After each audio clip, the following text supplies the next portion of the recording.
toinen juttu, tästäkään kuvasta ei yleensä tykätä, koska siinä on tuo alhaalla on hiilidioksidin kulku näihin päivään asti maanalualta ja parista muusta lähteestä. Ja siinä nyt näkyy tämä voimakas nousu. Tuo punainen käyrä on hiilidioksidikäyrä ja tuo sininen käyrä on tätä lämpötilakäyrää, että tuo punaista käyrää ei pidä sotkea lämpötilaan. Niin tämä kertoo sen, jos hiilidioksidilla katsotaan sen hurjan nousun, mikä on ollut. Mutta sitten tässä kun katsoo näiden korrelaatiota, jos otetaan tuo viimeiset 100-200 vuotta pois, niin hiilidioksidi kulkee ylöspäin ja käyrä kulkee alaspäin. Että ne eivät oikein ole samaa mieltä keskenään. Ja muun muassa tästä on laskettu se, että 0,35 astetta 1000 vuotta kohti on menty alaspäin nyt 7000 vuoden ajan. Eli siitä tulee se 2,5 asteen vähennys. Saako tässä yhteydessä kysyä, että käsitinkö oikein, että nyt kun tämä hiilidioksidipitoisuus on hypännyt tuonne 400, niin siitä luotettavien arvioiden mukaan, laskelmien mukaan, niin se 20 ppm vain on ihmisen aiheuttamaa. Ymmärsinkö mä oikein? Tämmöinen se on käsitys nyt tällä hetkellä. Että ja vielä kun otetaan huomioon se logaritmisuus, joo. Niin onko se ensimmäinen 20 ppm, mikä eniten niin kuin hiilidioksidin vaikutuksena joo, sehän on tuntuu? Se käydä tämän muotoinen, että nyt 400 saa olla jo hyvin lähellä nollaa siinä, että mikä on se lämpötilan vaikutus. Niin, se on lähes vaakasuora.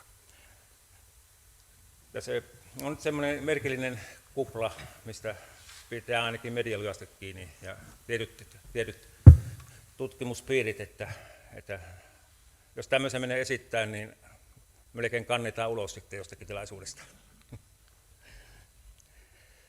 Tosiaan tuo hiilidioksidimäärän lisääntyminen, että siinä nyt on niitä hyviä kysymyksiä, voi esittää, että mistä he johtuu, että kuinka paljon merillä vapauttaa hiilidioksidia ja mitä tarkoittaa tämä ihmiskunnan hulvaton lisääntyminen viimeisen 200 vuoden aikana, tai 100 vuoden aikana. 100 vuoden aikana kai miljardista 7 miljardiin kasvanut, ja jokainen ihminen sitten kierrättää hiilidioksidia, tuottaa kilon verran päivässä ja 300-400 kiloa vuodessa ja niin edelleen. Ja kun popula kasvaa, niin ainakin joidenkin tarkastusten mukaan niin 500 miljardia lisää ihmistä ja 10 ppm pannaan plakkari lisää. Tämä on kuitenkin niin luontaista kiertoa sen takia, että kun ihminen syö vaikka omenan, niin se on hiilidioksidilla tehtyä ruokaa, ja kun ihminen sen syö ja hengittää, niin se vaan palauttaa sen kiertoon. Että se ei ole tavallaan ihmisen aikaansaamaan, mutta että ihminen vaan kierrättää sitä. Ainut ongelma on siinä se, että nyt sitä hiilidioksidia ei maa-äiti kerkeä ottaa vastaan niin paljon, kuin sitä tulee ihmisiltä ja ihmisen toiminnasta. Vasta viiveiden jälkeen alkaa tapahtua sitä, esimerkiksi tämä maapallon vihertyminen on yksi esimerkki siitä, että nyt sitä hiilidioksidivarastoa sitten puretaan sitten kasvustoon. Että teollisuuden osuus, sen tosiaan 18-19 ppm, niin se on pieni ja se minun mielestäni, niin kuin Matti Virtanen kirjassa sanoi, että ei tässä kannata hötkyillä, että kyllä he teollisuus ja tekninen kehitys ja muut asiat pitävät huolen siitä, että se ongelma väistyy, mutta että ihmiskunnan lisääntyminen, se on sitten toinen kysymys, että mitä se vaikuttaa. Tämä oli vain yksi niin kuin selitys tälle asialle, mutta kuitenkin, että se 280 ppm, mikä oli joskus aikanaan, niin se oli sen hetken normaali, tämän hetken normaali on 390. Että mitä heille tehdään sitten, niin he pitäisi miettiä ihan uusiksi, että pitäisikö esimerkiksi, niin kuin ruotsalainen lääkäri esitti, että afrikkalaisille köyhille viedä polkupyöriä, että ne pystyy tehostamaan tuotantoa, niin se on yksi semmoinen keino, millä afrikkalaiset pystyvät köyhät vaurastumaan, ja kun ihmiset vaurastuu, niin se syntyvyyskin sitten alkaa vähenemään, kun ei tarvitse enää luottaa siihen, että lapset hoitaa sitten vanhukset, ja kun rahaa tienataan itse, niin opitaan säästämään, että mihinkä on varaa ja mihin ei. No nämä on tämmöisiä ajatuksia vain. Tuossa kuvassa sitten on tämä kysymys esitetty, että onko kyseessä tilastollista kikkailua vai jostain muusta kysymys. Tuo harmaapunainen kertoo hiilidioksidin määrästä, ja tuossa on nyt 1800-2200 vuotta tuo akseli. Ja sitten lämpötilan nousu, eli tuo paluu jääkaudesta on tuo sininen käyrä. Ja kun tuo korreloidaan keskenään, niin se on hirmuisen korkea. Ja jos tuolla lähdetään nyt tulevaisuutta ennustaa, niin voi käydä vähän niin kuin IPCC-malleissa. Että tulee kyllä ennustuksia, mutta mistä ne kertoo. Eli kysymys on siitä, että kuinka paljon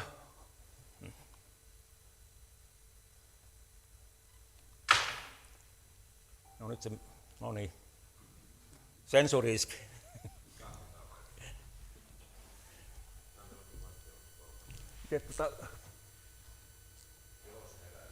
Aha, joo. Niin tosiaan se pikku jääkaudesta toipuminen, että jos se on todellinen ilmiö, niin tämä hiilidioksidin nousu samanaikaisesti, niin niillä ei ole mitään tekemistä keskenään. Parkkosen päälle. Joo.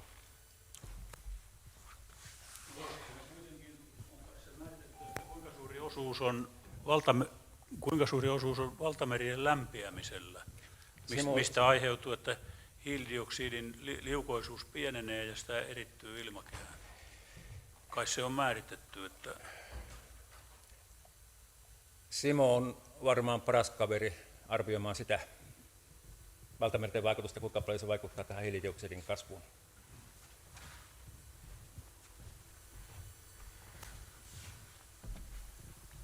Kyllä tuolla tieteellisellä puolella niin se luonnollinen vaihteluväli on vielä melko tuntematon, eli sen verran siitä tiedetään, että IPCC-R4 ilmoitti keskimääräiseksi luonnontuotannoksen 772 gigatonnia vuodessa ja jakoi sitä sillä tavalla palasiin, että siitä olisi suurin piirtein parisataa gigatonnia meristä, parisataa kasvillisuudesta.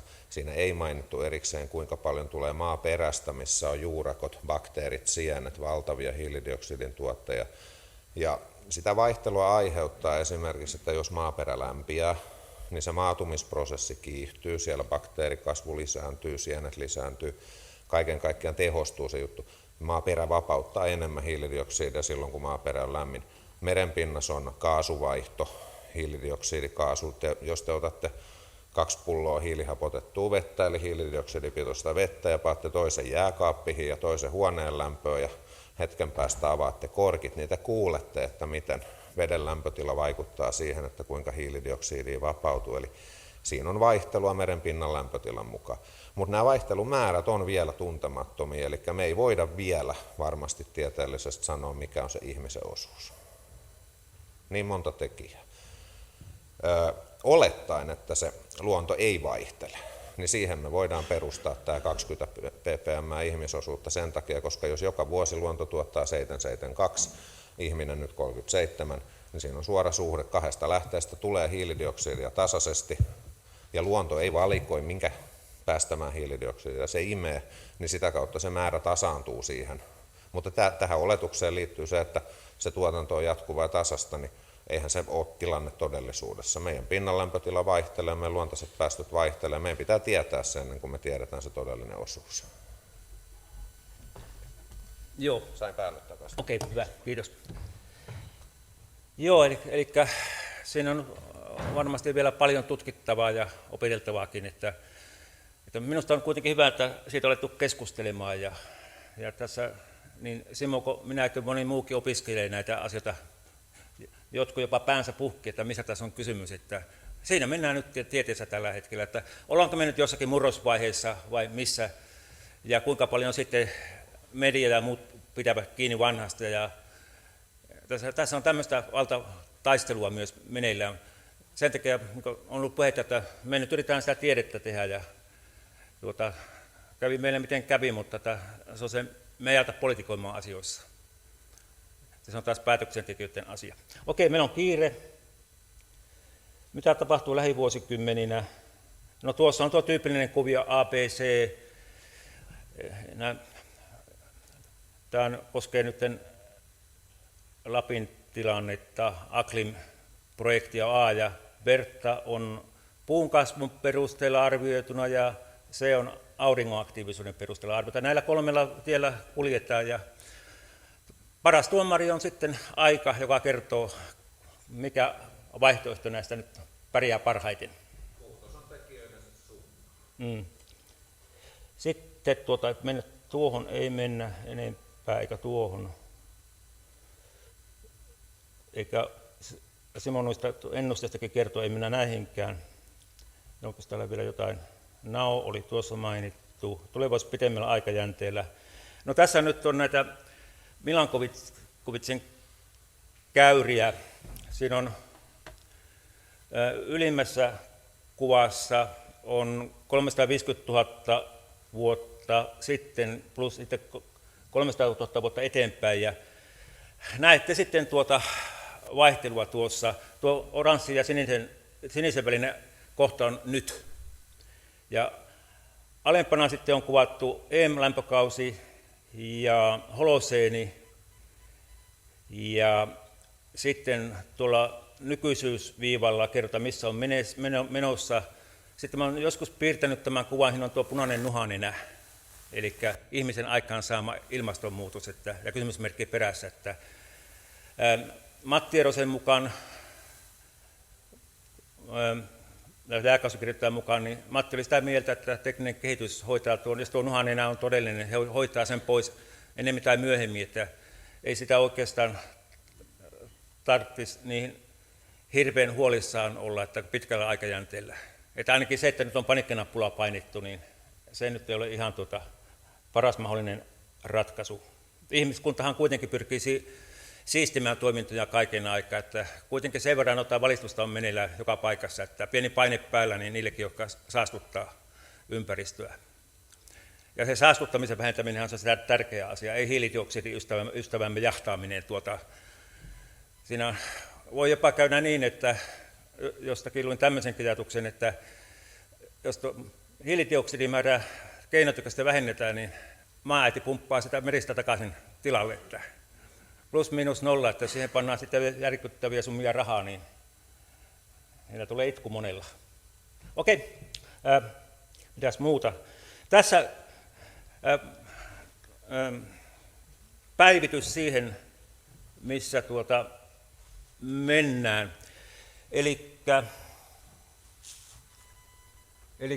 tuossa ollaan nyt, ja tuo keltainen katkoviiva päällä kertoo siitä, mitä me ollaan tuolla pitkällä aikasarjalla saatu selville. Eli siinä on se 0,3 asteen viileneminen 1000 vuodessa. Me mennään ihan noilla Milankovitsin käyrillä tällä hetkellä. Eli Lapin puu seuraa tarkasti sitä, mitä tämä käyrä kertoo. Ja tämän mukaan sitten, jos katsoo tätä nykyisyyden, ehkä tuo toinen keltainen pallukka tuossa tarkoittaa plus 3000 vuotta, niin tuon mukaan sitä alamäkeä jatkuisi ainakin sen verran. Ja mitä Simo sanoi, että 6000 vuotta, jos katsotaan vielä, niin se 3000 vuoden jälkeen vähän rauhoitus, mutta sitten tuonne vuoteen 12 000 tai pitempäänkin, niin mennään aika tasasta kylmän puolella. Sitten vähän lämpenee ja taas viilenee ja lämpenee ja se jääkausi saattaa yllättää jossain vaiheessa. Joo, kun näytän tuosta, kun mainitsin sen, että milloin astronomiset syklit ovat riittävän viileitä, niin mahdollisesti starttaan seuraavan jääkauden, niin mikäli tämä kestää riittävän kauan, tämä viileä jakso tuossa 6000, 12 000 vuotta ja laskualusta, niin siinä tapauksessa saattaa olla, että semmoinen niin lähtee liikkeelle. Ja siinä tapauksessa se seuraava sulaminen seuraavaan lämpökauteen, eli holoseenin pituiseen, niin se olisi, kun ollaan tuolla vihreällä viivalla, niin sitten sulaminen teho olisi riittävä. Tällä tavalla ne jääkaudet ja Milankovitsin syklit yhdistyy toisiinsa. Se, että riittääkö ihan toi 6000 vuoden päästä vai tarvitaanko siihen toi vielä seuraava piikki alaspäin? Se, kuinka pitkään? Joo,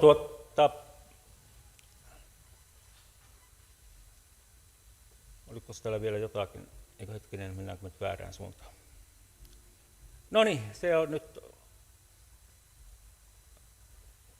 Minä vielä katson, onko täällä jotain mielenkiintoista.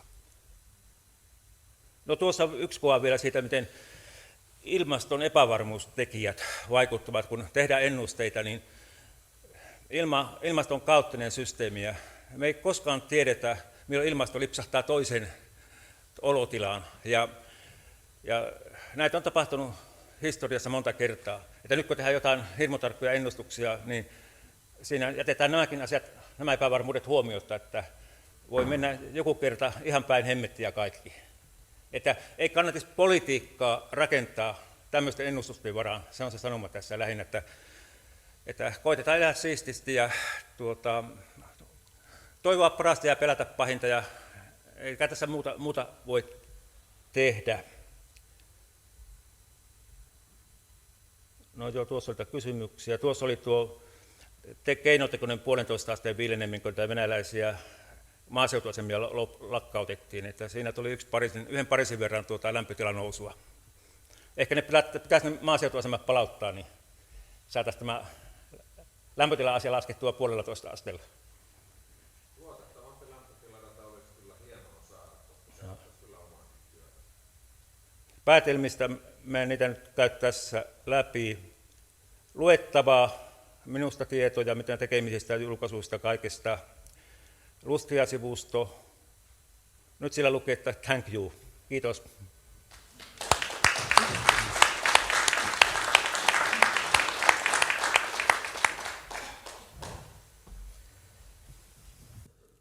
Oliko Simolla jotain vielä tähän loppuun?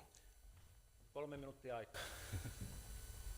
Joo, meillä on lyhyt aika. Mä ihan tähän viimeiseksi halusin tuoda esiin niin semmoisen koosteen tästä kokonaisuudesta. Me ollaan tutkittu tuota ilmastoa, saatu siitä yleiskäsitys, että miten se toimii, ja sitten me ollaan 2 tutkimusalan näkökulmasta, astronomiasta Milankovitsin syklien kautta ja dendrokronologiasta, sanoinko nyt oikein, niin pullustojen kautta saatu siitä käsitystä ja huomattu, että siinä on valtava määrä virhemarginaaleja. Ja nyt jos viedään tämä aihe sinne poliittiseen suuntaan ja sinne päätöksentekoon, niin kauan kun meillä on tämmöisiä tuntemattomia tekijöitä, niin kuin luonnon hiilidioksidipäästöjen vaihtelu, auringon kehityksen tulevaisuus, ja emme tiedä syitä, mikä aiheuttaa meren syklit, vaikka me nähdään, että ne vaikuttaa, niin kyllä politiikassa pitää varautua ihan Suomen energiaomavaraisuudenkin myötä sekä lämpenemiseen että viilenemiseen, ja puhutaan semmoisesta useamman asteen haarukassa, missä seuraavan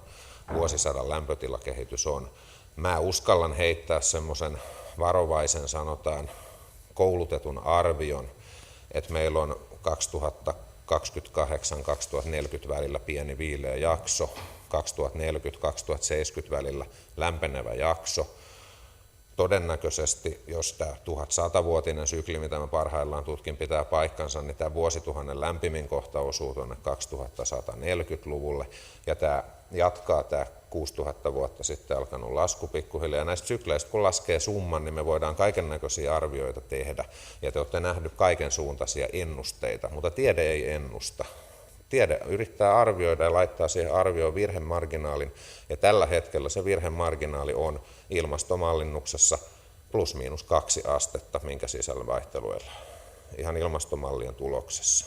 Lämpötila vuodelle 2018 on 4 asteen haarukassa. Sen tarkemmin ei tiedetä.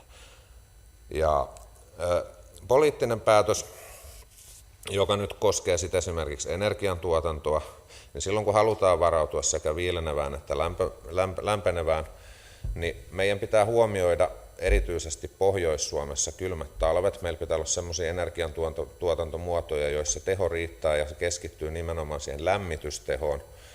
Ja nyt on ollut hirveän paljon puhetta niin kuin semmoisesta, että me rakennettaisiin meidän energiateollisuutta yksityisen tuottamisen, taloyhtiöiden tuottamisen varaan, eli meillä on poliittisia suunnitelmia, missä taloyhtiöt tuottavat oman energiansa 2040 mennessä. Ja sitten meillä on valtava määrä lisääntyvää tuulivoimaa ja aurinkovoimaa, ja alas ajetaan Helsingin Hanasaaressa kivihiilivoimaa, samalla kun tiede sanoo, että hiilidioksidipitoisuus ja lämpötila eivät korreloi keskenään. Me voidaan valita sieltä aikasarja vaikka 200 vuotta, että ne näyttää korreloiva. Heti kun me lisätään siihen 200 vuotta lisää, niin me huomataan, että toinen nousee ja toinen laskee. Et ei tämän varaa voida niin kuin tehdä tämmöisiä energiapoliittisia päätöksiä. Tuulivoima ja aurinkovoima niin kauan kun ne kehittyy lapsenkengistään pois, niin niissä on tällä hetkellä semmoinen tilanne, että aurinkopaneeli, sen eroi Energy Return of Investment -suhde, eli tarkoittaa semmoista lukua, että kun lasketaan koko elinkaari, kaikkien raaka-aineiden maasta kaivaminen, aurinkopaneelin tuottaminen, kuljettaminen, toimistokulut, kaikki mukaan, ja saadaan se paneeli paikalle ja toimintaan, niin se luku on 1,9, mikä tarkoittaa sitä, että suurin piirtein puolet sen aurinkopaneelin tuottamasta energiasta kulutetaan seuraavan samanlaisen aurinkopaneelin valmistamiseen. Ja tämä on globaali keskiarvo. Suomessa, jos me asennetaan aurinkopaneeli, niin se ei ikinä meidän aurinkosäteilyteholla tuota seuraavaa paneelia, se energiamäärä. Mutta se on silti hirveän hyvä kesämökillä, koska se on helppo, hiljainen, edullinen sitä kautta, että me saadaan energia siitä justiinsa suoraan näin. Tuulivoima on aavistuksen parempi, se on 3,9, se käyttää 1/4 elinkaarestansa tuottaakseen itsensä. Niin kauan kun nämä kehittyy pidemmälle, niin en hirveästi vielä näillä lukemilla pystyttäisi, koska sitten kun me puhutaan näistä jo kehittyneistä energiantuotantomuodoista, jotka on niin kuin lapsusvaivansa nähnyt, niin niissä ne lukemat on 50 ja semmoista. Eli se laitos tuottaa itsensä takaisin heti kohta ja alkaa sitten tuottaa voitollisesti energiaa. Tämän halusin tuoda vielä tähän loppuun. Kiitoksia.